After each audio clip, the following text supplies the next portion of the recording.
Hi hello friends, ಎಲ್ಲರಿಗೂ ನಮಸ್ಕಾರ. ತುಳಜಿ ಅಡುಗೆ ಮನೆ ಚಾನಲ್ಗೆ ಸ್ವಾಗತ. ಇವತ್ತಿನ ರೆಸಿಪಿ ಹಾಗಲಕಾಯಿ ಎಣ್ಗಾಯಿನ ಮಾಡ್ತಾಯಿದ್ದೀನಿ.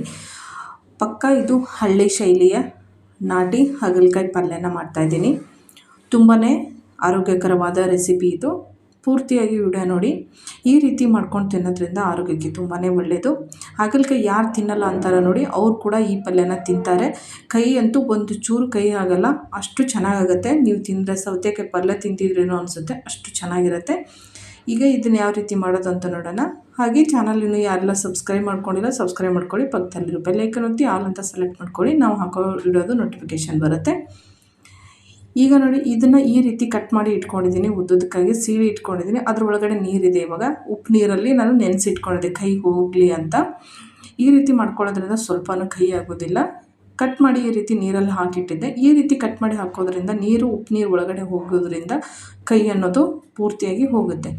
ಇವಾಗ ನೋಡಿ, ಈ ರೀತಿ ಸಪ್ರೇಟಾಗಿ ಎಲ್ಲ ಕಟ್ ಮಾಡಿ ನೀರಿಂದ ಆಚೆ ತೆಗೆದಿದ್ದೀನಿ. ಒಳಗಡೆ ಎಲ್ಲ ನಾನು ಕ್ಲೀನಾಗಿ ಬೀಜನ ತೆಗೆದುಕೊಂಡ್ಬಿಟ್ಟಿದ್ದೀನಿ.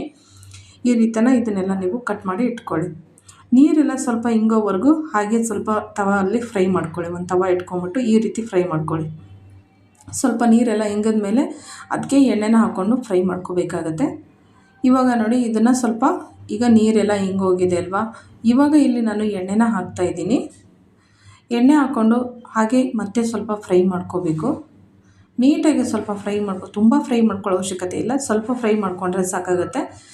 ಆಲ್ರೆಡಿ ಉಪ್ಪು ನೀರಲ್ಲಿ ಹಾಕಿರ್ತೀವಲ್ಲ, ಅವಾಗೆ ಕೈ ಅಂಶ ಎಲ್ಲ ಹೋಗಿರುತ್ತೆ. ಇಲ್ಲಿ ಸ್ವಲ್ಪ ಫ್ರೈ ಮಾಡ್ಕೊಳ್ಳೋದ್ರಿಂದ ಮತ್ತೆ ನಮಗೆ ಕೈ ಅಂಶ ಅನ್ನೋದು ಪೂರ್ತಿನೇ ಹೋಗ್ಬಿಡುತ್ತೆ.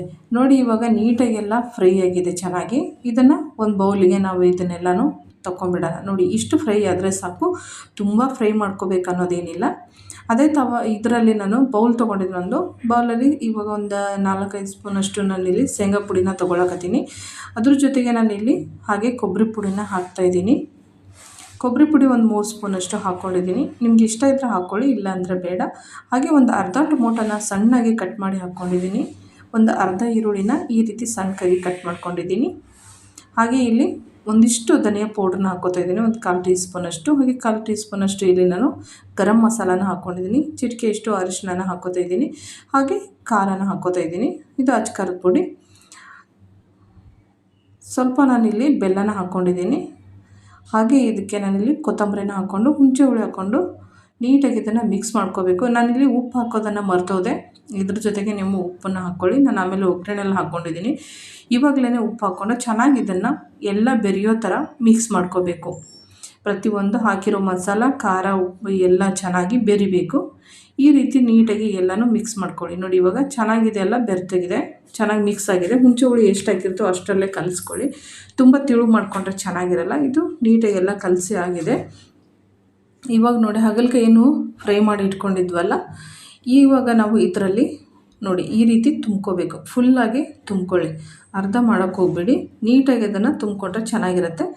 ಚಿಕ್ಕ ಹಾಗಲಕಾಯಲ್ಲಿ ಕೂಡ ಮಾಡ್ಕೋಬೋದು. ಇನ್ನೂ ದೊಡ್ಡ ಹಾಗಲಕಾಯಿ ಬರುತ್ತಲ್ಲ, ಬಿಳೆದು ಗ್ರೀನ್ ಕಲರ್ದೆಲ್ಲ ಬರುತ್ತಲ್ಲ, ಅದು ಕೂಡ ನಾವು ಚಿಕ್ಕದಾಗಿ ಕಟ್ ಮಾಡಿಕೊಂಡು ಇದೇ ಸೈಜಲ್ಲೇ ಕಟ್ ಮಾಡ್ಕೊಂಡು ಕೂಡ ಅದನ್ನು ಮಾಡ್ಕೋಬೋದು. ತುಂಬಾ ರುಚಿಯಾಗಿರುತ್ತೆ. ಬಿಳಿ ಹಾಗಲಕಾಯಿ ಅಂತೂ ಸ್ವಲ್ಪನೂ ಕೈ ಇರಲ್ಲ. ಈ ರೀತಿ ಮಾಡ್ಕೊಳ್ಳೋದ್ರಿಂದ ಅದು ಇನ್ನೂ ತುಂಬಾ ಚೆನ್ನಾಗಿರುತ್ತೆ. ಈ ರೀತಿ ಎಲ್ಲನೂ ನಾನು ಇವಾಗ ಅದೇ ರೀತಿನ ತುಂಬ್ಕೋತೀನಿ. ನೋಡಿ, ಎಲ್ಲನೂ ಅದೇ ರೀತಿ ಇಲ್ಲಿ ಎಲ್ಲ ತುಂಬ್ಕೊಂಡು ಇಟ್ಕೊಂಡಿದ್ದೀನಿ. ಇವಾಗ ಕಂಪ್ಲೀಟಾಗಿ ಎಲ್ಲ ರೆಡಿ ಆಯ್ತಿತ್ತು.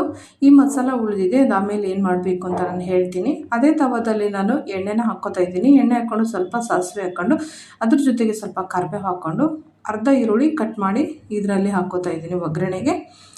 ಇದು ಚೆನ್ನಾಗಿ ಸ್ವಲ್ಪ ಫ್ರೈ ಆಗಲಿ. ನೀಟಾಗಿ ಫ್ರೈ ಆದಮೇಲೆ ಒಂದು ಅರ್ಧ ಟೊಮೊಟೊನ ಈ ರೀತಿ ಸಣ್ಣದಾಗಿ ಕಟ್ ಮಾಡಿ ಹಾಕ್ಕೊಳ್ಳಿ. ಇದರಲ್ಲಿ ಮಸಾಲ ಮತ್ತು ಅರಿಶಿನ ಏನೂ ಹಾಕಲ್ಲ. ಇಲ್ಲಿ ನಾನು ಉಪ್ಪು ಹಾಕ್ಕೋತಾ ಇದ್ದೀನಿ, ಅಲ್ಲಿ ಮರ್ತೋಗಿತ್ತಲ್ವ, ಹಾಗಾಗಿ ಇಲ್ಲಿ ಒಗ್ಗರಣೆಲೇ ಹಾಕ್ಕೋತಾ ಇದ್ದೀನಿ. ಉಪ್ಪನ್ನು ಹಾಕ್ಕೊಂಡ್ಬಿಟ್ಟು ಹಾಗಲಕಾಯಿ ಏನು ನಾವೆಲ್ಲ ತುಂಬಿ ಇಟ್ಕೊಂಡಿದ್ವಲ್ಲ ಅದನ್ನು ಇದರಲ್ಲಿ ಇಟ್ಕೊಂಡ್ಬಿಡ್ಬೇಕು. ಎಲ್ಲನೂ ಈ ರೀತಿ ಹಾಕ್ಕೊಳ್ಳಿ. ಸ್ವಲ್ಪ ಫ್ರೈ ಆಗಲಿ ಅಂತ ನಾನು ತವದಲ್ಲೇ ಮಾಡ್ಕೊಂಡಿದ್ದೀನಿ. ನೀಟಾಗಿ ಇದನ್ನೆಲ್ಲ ಹಾಕ್ಕೊಂಡು ಚೆನ್ನಾಗಿ ಒಂದು ಸತಿ ಇದನ್ನು ಮಿಕ್ಸ್ ಮಾಡ್ಕೊಳ್ಳಿ. ಈ ರೀತಿ ಎಣ್ಣೆಯಲ್ಲಿ ಚೆನ್ನಾಗಿ ಮಿಕ್ಸ್ ಆಗಬೇಕು. ಉಪ್ಪು ನಾನು ಒಗ್ಗರಣೆಯಲ್ಲಿ ಹಾಕೋದ್ರಿಂದ ಚೆನ್ನಾಗಿ ಬೆರೀಲಿ ಅಂತ ಈ ರೀತಿ ನಾನು ಮಾಡ್ಕೊಂಡಿದ್ದೀನಿ. ನೋಡಿ, ಇದನ್ನು ಚೆನ್ನಾಗಿ ಇಲ್ಲಿ ಫ್ರೈ ಮಾಡ್ಕೋತಾ ಇದ್ದೀನಿ. ಈ ರೀತಿ ಫ್ರೈ ಮಾಡ್ಕೊಂಡಾದಮೇಲೆ ನಾನು ಇಲ್ಲೇನು ಉಳಿದಿತ್ತಲ್ಲ ಮಸಾಲೆ, ಆ ಮಸಾಲೆಗೆ ಸ್ವಲ್ಪ ನೀರನ್ನ ಹಾಕೋತಾ ಇದ್ದೀನಿ. ನೀರು ಹಾಕ್ಕೊಂಡು ಚೆನ್ನಾಗಿ ಅದನ್ನೆಲ್ಲ ಮಿಕ್ಸ್ ಮಾಡ್ಕೋಬೇಕು. ನೋಡಿ ಈ ರೀತಿ ಎಲ್ಲನೂ ಅದು ಮಿಕ್ಸ್ ಮಾಡ್ಕೊಳ್ಳಿ. ಚೆನ್ನಾಗಿದು ಮಿಕ್ಸ್ ಮಾಡ್ಕೊಂಡಾದ್ಮೇಲೆ ಅದನ್ನು ಈ ತವಾದಲ್ಲೇ ಹಾಕ್ಬಿಡಿ ಒಗ್ಗರಣೆಯಲ್ಲಿ. ಇದನ್ನೆಲ್ಲ ಹಾಕ್ಕೊಂಡಾದ್ಮೇಲೆ ಒಂದು ಸತಿ ನೀಟಾಗಿ ಅದನ್ನೆಲ್ಲ ಮಿಕ್ಸ್ ಮಾಡ್ಕೊಳ್ಳಿ. ಚೆನ್ನಾಗಿ ಎಣ್ಣೆಯಲ್ಲಿ ಅದು ಬೆರಿಬೇಕು. ಹಾಗಲಕಾಯಿ ಎಲ್ಲ ಉಪ್ಪೆಲ್ಲ ಹಿಡ್ಕೋಬೇಕು. ಅದಾದಮೇಲೆ ನಾನು ಬೇರೆ ಬಾಣಲಿಗೆ ಹಾಕ್ಕೊಂಡು ಚೆನ್ನಾಗಿ ಕುದೀಲಿ ಅಂತ ಈ ರೀತಿ ಮುಳುಗಿ ಕುದಿಬೇಕು ಅದರಲ್ಲಿ. ಹಾಗಾಗಿ ಇದರಲ್ಲಿ ಹಾಕ್ಕೊಂಡು ಒಂದು 5 ನಿಮಿಷ ಅದನ್ನು ಕುದಿಯೋಕ್ಕೆ ಹಾಗೆ ಬಿಟ್ಬಿಡೋಣ. 5 ನಿಮಿಷ ಆದಮೇಲೆ ನೋಡ್ತಾ ಇರ್ಬೋದು, ಇಲ್ಲಿ ಚೆನ್ನಾಗಿ ಕುದ್ದು ಎಣ್ಣೆನೇ ಬಿಟ್ಕೊಂಡಿದೆ. ಸೂಪರಾಗಿ ಬಂದಿದೆ. ಘಮ ಅಂತೂ ಸಖತ್ತಾಗಿದೆ. ನೀವು ಕೂಡ ಒಂದು ಸತಿ ಟ್ರೈ ಮಾಡಿ ನೋಡಿ. ಮತ್ತೆ ಮತ್ತೆ ಮಾಡ್ಕೊಂಡು ತಿಂತೀರ. ಯಾರು ಹಾಗಲಕಾಯಿ ತಿನ್ನಲ್ಲ ಅಂತಾರೆ ನೋಡಿ, ಅವ್ರು ಕೂಡ ತಿಂತಾರೆ. ಆಸೆ ಮಾಡಿ. ಅಷ್ಟು ಚೆನ್ನಾಗಿರುತ್ತೆ, ಅಷ್ಟು ಸೂಪರಾಗಿರುತ್ತೆ. ಸ್ವಲ್ಪ ಕೂಡ ಕೈ ಬರಲ್ಲ ಇದು. ನೋಡಿ ಇವಾಗ ಚೆನ್ನಾಗಿ ಮೆತ್ತಗೆ ಕುದ್ದಿದೆ ಅದು. ಲಾಸ್ಟಲ್ಲಿ ಸ್ವಲ್ಪ ಕೊತ್ತಂಬರಿ ಹಾಕಿಬಿಟ್ರೆ ಕಂಪ್ಲೀಟಾಗಿ ನಮಗೆ ಎಣ್ಣೆ ಹಾಗಲಕಾಯಿ ಪಲ್ಯ ಅನ್ನೋದು ರೆಡಿ ಆಗುತ್ತೆ. ಇದನ್ನು ಬಿಸಿ ಅನ್ನಕ್ಕೆ, ಚಪಾತಿಗೆ, ರೊಟ್ಟಿಗೆ ಹಾಕ್ಕೊಂಡು ತಿನ್ಬೋದು. ತುಂಬಾ ಚೆನ್ನಾಗಿರುತ್ತೆ. ಆರೋಗ್ಯಕ್ಕೂ ಕೂಡ ಹಾಗಲಕಾಯಿ ಅಷ್ಟೇ ಒಳ್ಳೆಯದು. ಕೆಲವೊಬ್ಬರು ಇಷ್ಟಪಡಲ್ಲ ಹಾಗಲಕಾಯಿ ತಿನ್ನೋಕ್ಕೆ, ಕಹಿ ಇರುತ್ತೆ ಅಂತ.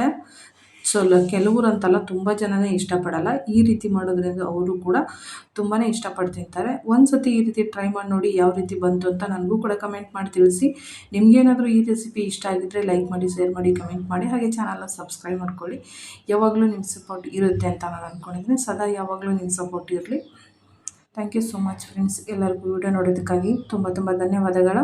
ನಿಮಗೆ ಏನಾದರೂ ರೆಸಿಪಿಗಳು ಬೇಕು ಅಂದರೆ ಕಮೆಂಟ್ ಮಾಡಿ ತಿಳಿಸಿ. ಖಂಡಿತ ನಾನು ರೆಸಿಪಿನ ಮಾಡಿ ಹಾಕೋಕ್ಕೆ ಟ್ರೈ ಮಾಡ್ತೀನಿ.